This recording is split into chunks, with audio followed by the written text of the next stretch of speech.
नमस्ते। आज मेरे बेटे का जन्मदिन है। आप सबने उसे जितने प्यार से आशीर्वाद दिए हैं, उसके लिए हम आपके लिए बहुत बहुत धन्यवाद करते हैं। आज मेरा भी दिन है। माता बनना, मातृत्व का सुख भोगना बहुत बड़ी बात है। आज से 13 वर्ष पहले जब मेरे बेटे ने इसी समय जन्म लिया तो मानो दुनिया ही बदल गई। और दुनिया इस कदर बदली कि दुनिया में आकर उसने मुझे बहुत एक आकर खुशी का एहसास करवाया। हमारी ज़िंदगी, मेरी, मेरे पति की, हमारे पूरे परिवार की जीवन इस कदर बदला और इतनी ज़्यादा खुशियाँ उसने हमें दी कि हम हमारे बेटे के शुक्रगुज़ार हैं। उसको हम धन्यवाद करते हैं। मेरा बच्चा मेरे द्वारा, हमारे द्वारा इस दुनिया में लाया गया। दुनिया में मैं उसे लेकर आई तो डेफिनेटली मेरा नाम, अपने पिता का नाम, अपने परिवार का नाम सब उससे जुड़ा। लेकिन अब हमें उसे जोड़ना है भारत के साथ, भारतीयता के साथ, देश के साथ, ना ही किसी धर्म, जाति, संप्रदाय के साथ। मेरा बेटा, हमारा बेटा, सबका बेटा, हमारी कोई प्राइवेट प्रॉपर्टी नहीं है जिस पे हम अपने बहुत सारी चीज़ों का भार डालते। जो सपने हमने देखे थे, जो हम सोचते थे, जो हम नहीं कर पाए, या हम ये सोच लें कि हमारा बेटा ये बने, वो करे, ना ना ना, वो हमारी प्राइवेट प्रॉपर्टी बिल्कुल नहीं है।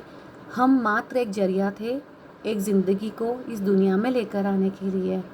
और हम अनुग्रहित हुए कि भगवान ने हमें ये अवसर दिया कि हम इस धरती पर इस ज़िंदगी को ला पाए।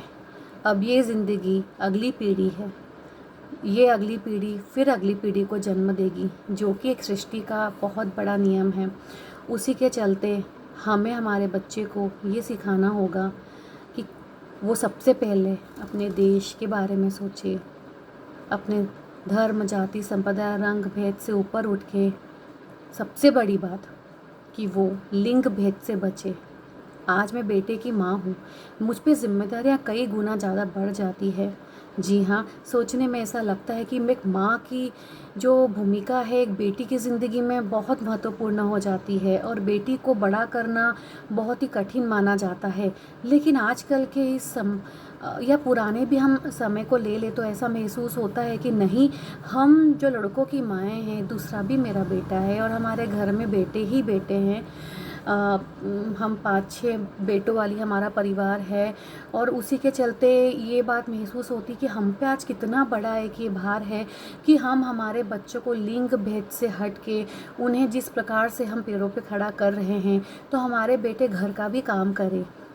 उनके दिल में, दिमाग में कहीं भी ये सुपीरियरिटी कॉम्प्लेक्स नहीं आना चाहिए कि कहीं भी वो लड़कियों से ज़्यादा है, और है भी नहीं। देखा जाए कहाँ है, ये तो समाज का ही ऐसा कुछ व्यवस्था बनी हुई है जिसके चलते ऐसा समझ में आता है। तो और हमारी बेटियों को, हमारे समाज की बेटियों को हम सेल्फ डिफेंस सिखाएं, उन्हें पैरों पे खड़ा करें, आर्थिक रूप से हम उन्हें मजबूत करें। उसी के साथ हमें हमारे बेटों को भी तो ये सिखाना है कि जो ये सामाजिक अप्रिय घटनाएं घटती है लड़कों के द्वारा लड़कियों की ज़िंदगी में, हम उसे बड़ा ही नाम रेप का क्यों ना दे दें, लेकिन क्या उसके पहले जब एक टीनेज आने लगती है और टीनेज के साथ साथ जब बच्चे साथ में बड़े होने लगते हैं तो उन्हें भेदभाव अलग ही समझ में आने लगता है। उसके चलते लड़कियों की हुटिंग करना, बुलिंग करना, टॉन्ट करना, उन्हें पीछे से स्पाइंग करना, उनका पीछा करना, ऐसे अपने ग्रुप बना के लड़कियों की बातें करना, ऐसे कई सारे ह्यूमिलेटिव एक्ट्स होते हैं जो कि लड़के करना सीख जाते हैं। और लड़के जब सीखते हैं तो कहीं ना कहीं लड़कियों को इसके मानसिक शिकार बनाते हैं। ऐसा बिल्कुल नहीं होना चाहिए। हमें हमारे बच्चों को बहुत कुछ सिखाने की ज़रूरत है। इवन समय आने पे हमें हमारे बच्चों को, लड़कों को माहवारी के विषय में समझाने की भी ज़रूरत है। कल को जब उनकी क्लास में क्लासमेट जब इस चीज़ से गुजरे तो ना कि वो उसकी हंसी और मजाक उड़ाए, बल्कि जिस वक्त वो परेशान हो तो वो उसका सहारा बने, सपोर्ट करें, इमोशनल सपोर्ट करें।